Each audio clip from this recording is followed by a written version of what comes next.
Capitalism has been a pillar of modern America, but now many are calling for a reform of the financial system.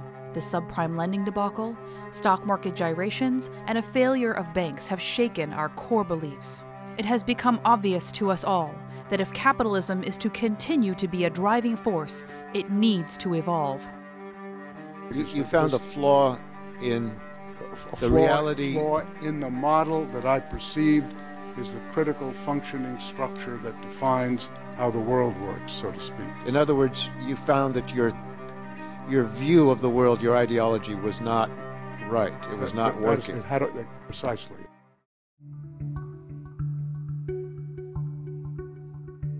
I'm very excited to be here. Coming from New York, where I spent the last few weeks, all I've got is this sort of rather depressed sense of nothing's worth doing anymore, it's all falling apart. And just to come out here to the West Coast and get that sort of Californian optimism and a sense that everyone is still getting stuck into the detail and still trying to figure it out and is still full of the excitement of what this movement can achieve. Emerging over the past few decades is a growing movement of entrepreneurs and investors who have been redefining capitalism by adding a social and environmental dimension. They call it the social capital market. Investing for impact, their strategy is to create real change that meets real needs.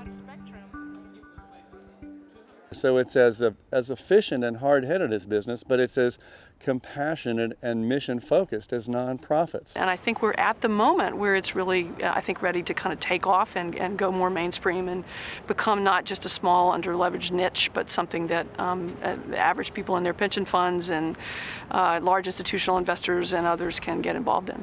We're seeing fundamental changes taking place in large pools of capital, whether they're in fact union pension funds, whether they're actually state pension funds, public employee pension funds, and all the way down to the family offices are all starting to ask themselves, how can I use my money to actually be not only a financial lever, not leverage, lever, but also a change lever. We also saw that there were really a wide spectrum of investors that were investing in these marketplaces, from wealthy individuals to small family foundations to large foundations to governments to venture funds to Wall Street.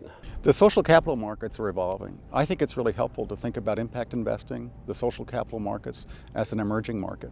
And if you look back a few years ago at the emerging markets, for example, for investing in Latin America in the mid-'80s, that felt like a very scary thing to do. And you look at how that market has evolved today, there are many parallels to what we see in the social impact investing space. And what people are not aware of is the number of managers and the number of products and the number of success stories that have come out of the past 10 or 15 years of work in this field. Let's take a look at some specific examples of impact investing.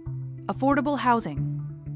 We've been an active lender in the affordable housing market for really more than a decade, and at this point of our $150 million portfolio, probably about 60 to 80 million of it is specifically in affordable housing as opposed to in microfinance or some of the other impact areas.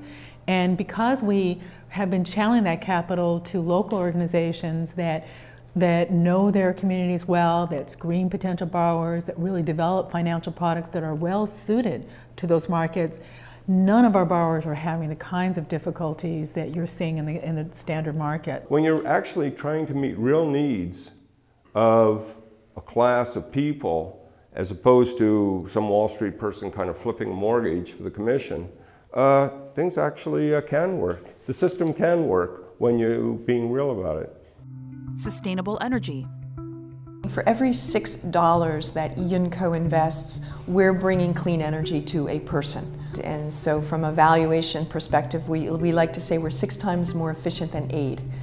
Because that dollar goes out in an aid program. It may provide a service, but it doesn't come back. When you look at the lessons learned we've had over the last 15 years, we're showing that you provide services and capital to entrepreneurs in Africa in a debt and equity basis. And these companies are now providing clean energy to their neighbors, to local businesses, repaying their monies, making a profit, sending their children to school. We've shown that you can achieve this. Economic development, in this case, at-risk youth. We have investment in a company called The Villa, which is a inner city retailer with a very strong social mission. And basically they go where the retailers don't want to go, and they invest in these communities. And it's all about creating careers. So you start out on the floor, and then you become a store manager, and then a district manager. And you know, you can make $75,000, $80,000 a year without a high school education. And there's not a lot of ways for people in these communities to get great jobs, learn the skills that they need to be part of our economy. I built one playground, and that's turned into 13 years and 1,500 playgrounds later. I'm still at it. We've set up a joint venture called Imagination Playground. It's a for-profit or no-profit corporation that will return 100% of proceeds back into our Kaboom's mission of more playgrounds, better playgrounds for kids everywhere. Fair trade in organic foods. We're looking at several companies right now in the organic foods area that have grown to 75, 125, $200 million in size. They've grown organically, no pun intended, no outside capital. And what they're all wrestling with now is what next? As we move ahead, what is the potential of the social capital markets?